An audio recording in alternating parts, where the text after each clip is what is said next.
Yes, magandang gabi mga bossing. Alright, meron na naman tayong puzzle dito, no? Okay, bago lang natin nabuo. Okay, sulong dyan sa puti, talunin ng itim. Ang itim may isang dama, ito. Yan. Tapos limang piyon. Ang piyon ang takbo ng itim ng piyon, galing dyan, papunta dito. Galing sa taas, pababa, no? Ang puti naman, galing dito sa baba, pataas naman yan. Yan, pataas yan. Yan, okay. So, ang tanong dito, paano mo tatalunin ng itim, no? May isang dama yan eh. Malakas yan, no? May isang dama kahit anim lang yan. Ang puti, 2, 4, 6, 8. 8 pero walang dama. Pag hindi mo makuha ang sulong dito, talo ka dito eh. Talo puti. Oo. Kasi nakatutok ko. Itong dama nakatutok dito. So, anong gagawin mo? Tatakpan mo ba? Tatakpan mo ba? Pag tinakpan mo, pupunta lang dito yung itim mo. Nakatutok na naman siya. So, anong gagawin mo? Pag iniwas mo yan, matitres ka dyan, no? Oh, tagilid ang puti, no? Ngayon, kung hindi mo iwas, tinakpan mo, dito ka naman babanatan. Yan, oh. Diyan ka naman babanatan, oh. Paano yan? Kahit pa i-capture mo yung dama, pagkain mo, pwede naman dumama ulit eh. Oh. Kaya mahirap, no? Pag hindi alam ang sulong dito, matatalo ang puti. Ayan. Nasaan? Ayan, yan ang posisyon. Yan. Kasi nakatutok nga siya dyan. Anong gagawin mo? Papakain mo na lang ba? Dito, yun nga, matitres.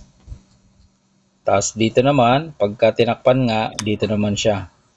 Oh, puro bigay, no? Puro bigay ang mangyayari. Kung pinabayaan mo naman, kakain lang siya. Tapos, pagkatapos nun, sunod mo? Saan ka susulong? Diyan, kain. Pag dito, yun nga ang gagawin, no? Pakain dyan.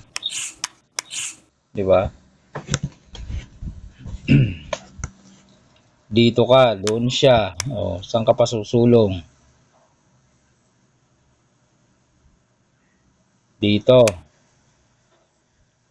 Marami siyang pwedeng gawin eh, no? Dama na kasi yan eh. Alright. Para makita mo na ang tamang sulong dito, papakita na natin. Yan. Sa naiinip. Marami naiinip eh, nagagalit na. Tagal mo naman eh. Dami mong sat-sat. Aba, kung matyaga ka, makikita mo ang solusyon. Kung hindi, aba. Oh. Pag may tiyaga, may nilaga, no? Ibig sabihin, hindi interesado. Nagmamadali, may lakad ba? Ganito yan, no? Dahil nakatutok ang dama dito sa puti, ang gagawin mo dyan, ang key move ay ganito.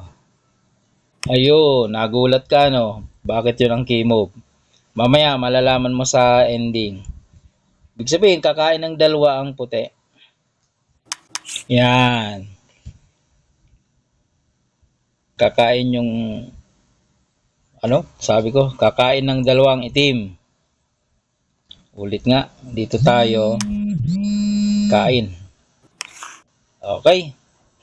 Sunod, ang next step mo dyan, pados na naman. Ayan, dito magkaka-idea ka na. Kain siya dos. Ipakain mo to. Ipakain mo to. Ayun. Ayun, na-solve ang problem. Ganun lang mga boss. Siyempre, yung tatlo, anong gagawin mo? Maglalagari ka na lang dyan. Oh, balik-balik ka na lang dyan eh. Oh. Doon ka. Dito siya, doon ka. Dito siya, doon ka. No? Dito siya. Dito ka. Dito siya, doon ka. Oh. Papados.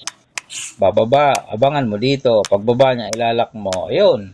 Okay na. solve na ang problema. Kanina parang ang hirap, no? Yun nga sabi ko, pag di mo alam ang sulong, ikaw matatalo dyan. Eh ngayong alam mo na, ayun, na-solve. Panalo ang puti, natalo ang itim. Alright? Baka naman mga boss, pa-share, like na lang ang ating mga video, no? Okay. Salamat sa panonood po.